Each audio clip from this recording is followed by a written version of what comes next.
காஷ்மீரில் பாரதிய ஜனதாவும் மக்கள் ஜனநாயக கட்சியும் இணைந்து கூட்டணி ஆட்சி அமைப்பதாக அதிகாரப்பூர்வமாக அறிவிக்கப்பட்டுள்ளது.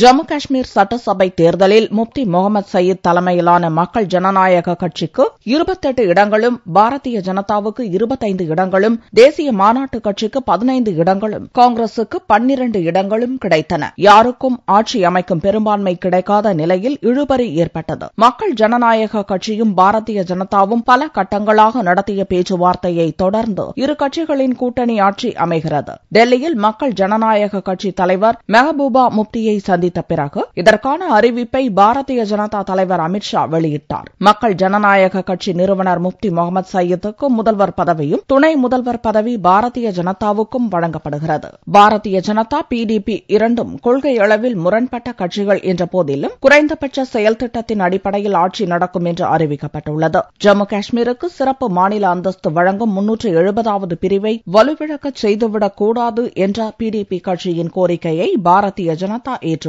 அதேபோல ராணுவத்தினருக்கு அதிக அதிகாரங்களை வழங்கும் அப்ஸ்பா சட்டத்தை படிப்படியாக திரும்பப் பெறவும் பாரதிய ஜனதா ஒப்புக் கொண்டுள்ளதாக பிடிபி வட்டாரங்கள் தெரிவித்தன.